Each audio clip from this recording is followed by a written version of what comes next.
बिस्मिल्लाहिर्रहमानिर्रहीम। अस्सलाम वालेकुम व्यूअर्स। आज मैं अपने व्यूअर के साथ शेयर करूंगी आटा गूंदने का तरीका। वैसा आटा सभी को गूंद लेते हैं, लेकिन मैं आपको कुछ खास स्टेप बताऊंगी। जब भी मेहमान आएँ या भाई या फिर अब्बू गर्म रोटी खाने की फरमाइश करें तो आप इस आटे की रोटी बना कर दें, इंशाल्लाह वो भी खुश हो जाएंगे।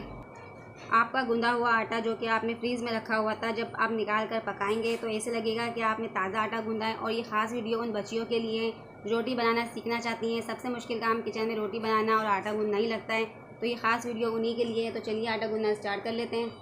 तो आटा गूंदने के लिए देखिए, सबसे पहले हमें आटा चाहिए 1 kg, यानी कि 1 किलो मैंने आटा लिया है। देखिए, और आटे को अच्छी तरीके से स्टेन कर लेना है आपको, जो इसमें कचरा वगैरह होता है, ताकि अच्छी तरीके से दूर हो जाए।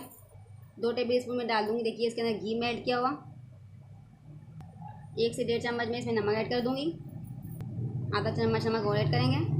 4 चम्मच मैंने वाइट वाला आटा भी इसमें मिक्स कर दिया है, जिसे हम मैदा कहते हैं। अब अच्छी तरीके से इन सभी चीज़ों को आपको मिक्स कर लेना है। सभी चीज़ें अच्छी तरीके से हमारी मिक्स हो गई है। और देखिए, एक ख़ास चीज़ इसमें ऐड करेंगे। 1 कप हमारे पास दूध है, थोड़ा थोड़ा हम दूध ऐड करेंगे इसमें।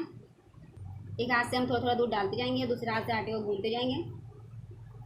अब आपने थोड़ा सा नीम गर्म पानी ले लेना है और एक हाथ से आप पानी डालते रहना है ग्रेजुअली, आहिस्ता आहिस्ता आपको।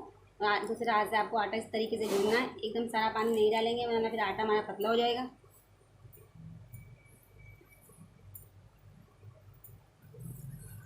देखिए, सारा आटा मैंने इकट्ठा कर लिया है। अब इसको अच्छी तरीके से हम हाथों से सेट कर लेंगे, आटों को दोनों हाथों से। अब थोड़ा सा हाथों की मदद से अच्छी तरीके से हम आपको आटे को गूंद लेना है। ये आटा बहुत ही नरम और सॉफ्ट हमारा बनके तैयार होगा। जो घी हमने दूध इसमें ऐड किया, उससे हमारी रोटियां बहुत ही नरम और सॉफ्ट बनेंगी। और ये ख़ास वीडियो उन बच्चियों के लिए जो फर्स्ट टाइम किचन में जाती है, उन्हें लगता है कि हम रोटी बना नहीं सकते, आटा नहीं गूंद सकते। तो ये वीडियो अगर वो देखेंगे तो इंशाल्लाह आटा गूंदना और रोटी बनाना इंशाल्लाह दोनों ही सीख जाएंगी वो। तो देखिए, हाथों की मदद से मैंने अच्छी तरीके से आटे को गूंद लिया। आप देख सकते हैं कितनी अच्छी तरीके से हमारा बर्तन भी क्लियर है। अब मैं एक जगह से आटे को अच्छी तरीके से सेट कर देती हूँ। आटे को हमने एक जगह सेट कर दिया, थोड़ा सा हल्का हल्का सा पानी भी लगा दिया है। अब हम क्या करेंगे, कपड़े के साथ इसको कवर कर देंगे आधे घंटे के लिए, ताकि नरम और सॉफ्ट हो जाए, हमारा आटा अच्छी तरीके से सेट हो जाए। तो आधे घंटे के बाद में आपसे घंटा हो चुका है, हम अपने आटे को चेक कर लेते हैं।